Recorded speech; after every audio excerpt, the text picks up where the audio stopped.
Right, we're back, and now is our first talking point of episode 21, and the title of this talking point, which I think will be quite a good one, is should we stop defending the defender? And I actually would like to say that was your talking point title. Mine was my edited version. Your edited version. Mine was originally, can the defender thing just die? But I quite like that one a bit more. That's more refined. That's less political than mine. It's more tabloidy. It's more balanced than what I was talking about. I'm glad that we're out of town, hidden in a field as if an apocalypse is about to strike. Yeah. Because, Defender owners. Defender fans are very emotional men. Yeah. Very emotional men. Very emotional. Very defensive. Very, they turn to aggressive quite fast, don't they? Get a bit violent. Get a bit of the old war. Well, because they're all, in their combat trousers. Yeah. Who'd want to mess with them? Ready for war. Who'd want to mess with them? Ready for war. And they've only got one life, and they will live it. At all costs. Go on, man. Talk me through this one.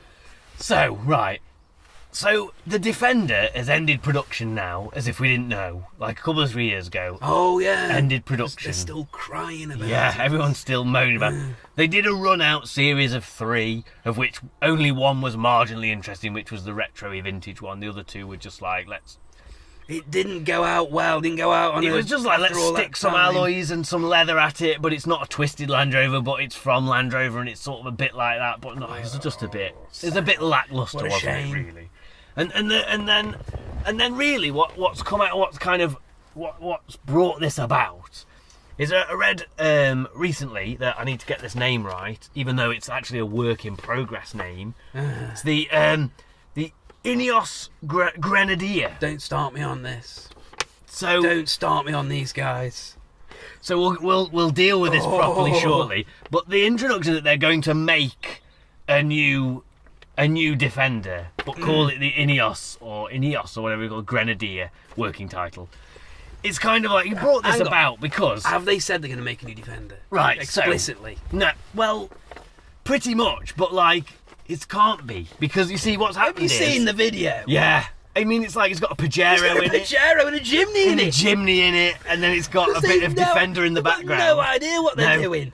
But basically, they're not allowed to make a Defender because JLR haven't really been like, we're not going to make a Defender now. So they just keep kind of dragging everyone along, sort of like, oh, maybe we'll make a Defender. Let's make what do they call them? Like a study thing, don't they? They call them like a consultation thing. They'll like bring a concept out and say, what do you think about it? Yeah. And it's like, and the thing that gets me is they're not doing this because they want to get it right. They're doing it because they can't be asked to make a new Defender because it just doesn't fit their portfolio now. That's it. I mean, how are you going to fit a scrubby little Defender thing in with the Velas and the Range Rover Sports? Velar, Defender, and the Evoques, and dirty Defender. Can't see Victoria Beckham getting into a Defender, pleb car that should be cheap and utilitarian. You know what? Oh, Grenadier.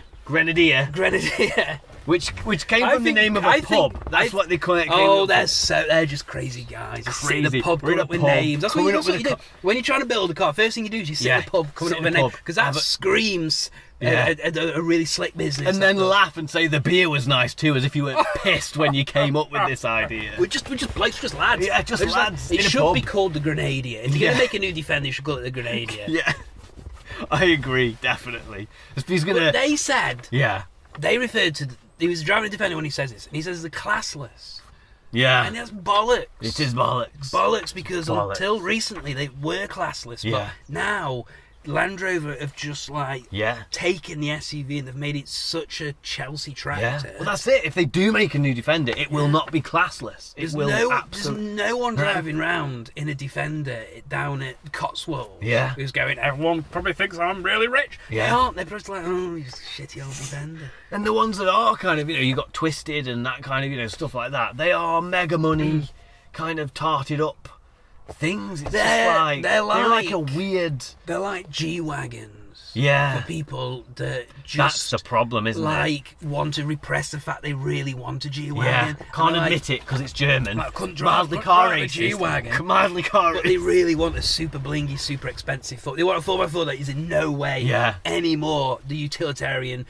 charm. That has all gone. I want it all bling and modern and horrible. I want basically they want a tank with a leather sofa inside. That's a nice idea. That's what they want. That's the proper grenadier. That would be. Yeah. They'd be happy with that. Go to school running one of them. Let me look at my notes. Anyway, so to go back to the Ineos, I need to reference my notes here.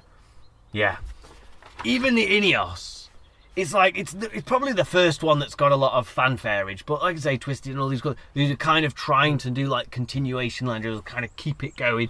I'm sure before long there'll be someone who's getting old shells and doing like modern stuff to it and kind of heritage stuff and trying to get that kind of going. But the thing is, with this Ineos thing and all the other sort of trying to fill the vacuum, it's like, someone's like, rightfully so, and I think it's true in some respects, people are saying the Isuzu D-Max is like the new Defender, because that's what people are using on farms and stuff. But the thing is, right, for people who are, like I say, for Defender men, there's a key point here, which is an Ineos Grenadier, an Isuzu D-Max, is not a Defender. So they're not going to buy it. No. It doesn't matter how Defender light. They're so narrow-minded on this. They're not interested in the traits that make a Defender. No. They're just interested in a Defender. Yeah. They could go out and buy a Jimny. They could go out and buy a Wrangler. A Wrangler's probably the most. Right. Yeah, we don't want them to do Jeep. that. Jeep. Oh yeah. Jeep. But that's probably the most sort of size-wise, and they could go out and buy, if they got the money, a 70 series Land Cruiser or something like that. Import one of those. But they won't, even though those things do what the Defender did probably better and more reliably, and you don't have to paint the axles yellow and smash your arm against the glass every time you want to turn the corner. They can drive like that, because somehow that's great, isn't it? Best car in the world. Yeah, best car in the world. My elbow's a bit wet. But they don't want to do that because they want a Defender, and I think that's the key point. That I think in a way, even if it's going to be interesting if JLR actually make a Defender, because it will be so unlike the old Defender, and yet that will be the only option for Defender men. They'll hate it, but they'll be like, but it is a Defender. It's the same. Well, no, it won't. But then not my Defender. It's not my Defender. Not my Defender. And not the Defender we wanted. Every time like a new Jeep Cherokee comes out, all the previous Jeep Cherokee owners go, "Oh my God, that's not a Jeep. That's not a Jeep. That is not a Jeep. My Cherokee is the last Cherokee. Yeah, mine is the last to go." And then when it plummets down in value enough that they can buy one, it's surprisingly good. Actually, it's quite a sprightly and capable off-roader. You'd be surprised, but very, very comfortable on the road and safe. Yeah. I mean, people are just full of shit. The reason this is all about this is because these people believe the Defender defines them. Yeah, that's true. They believe it is them. If they believe that, and quite rightly in a lot of cases, and bless them for feeling this, they feel that they are the workers of this country. Yeah. The good, honest, dependable, decent grafters of this country who do not have any class. Yeah.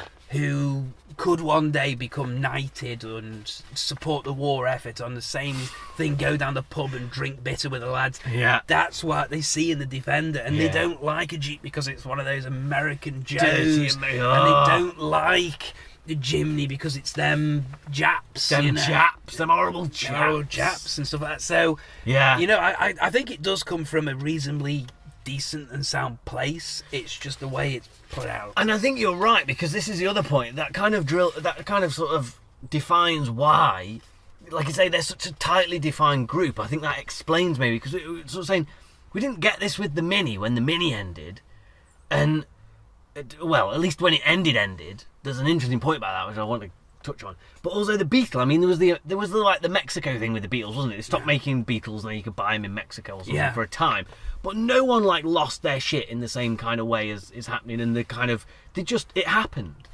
And I think going back, so the interesting thing about the Mini is that I thought kind of is although the Mini is.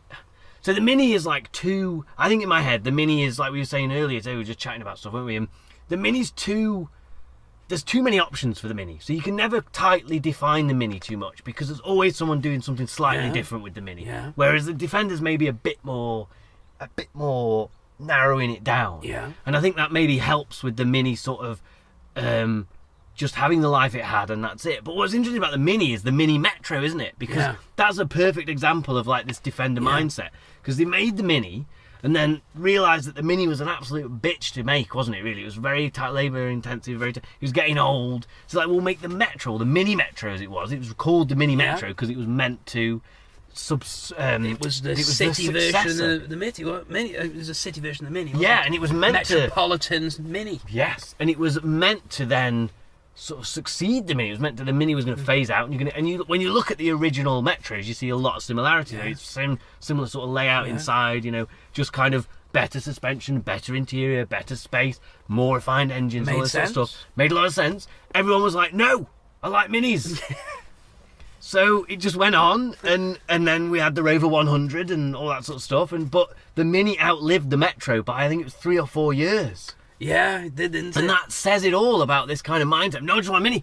Want a Mini. Yeah. Just want a Mini. And that's kind of where the Defender's gone to an extent. Now, I think the Mini's changed a bit now, because like I say, you kind of got that kind of culture of doing all sorts to Minis, and that's maybe stopped this. We need a new Mini. But yeah, it's just a weird... It's just weird, this whole Defender thing. It's just let it die. They're not going to make a new one. And if they do, you won't like it. So just leave it, like they did with the Mini. And the old Beetle. You still got, and there's still all tons those old of them. Defenders, because they're so reliable, apparently. Yeah. So what is there to worry about? That's true. They never rot, do they? Because they're all galvanised. They're all so brilliant. Yeah, they'll be around forever. You haven't lost anything, just got the same number of Defenders as before. Yeah. What's there to complain about? What is there to complain about? No. Good point. I like that. Right, then. Okay. So let's stop defending the Defender. Yeah. I reckon. Yeah. For no defence can be established. It's just the court ruleth. Guilty. Anyone who is a Defender, guilty. Have them in contempt. All of them. Righto, we're going to come back. Are we having a break? Sure, let's have a break. Let's have a break. Breaking the brew.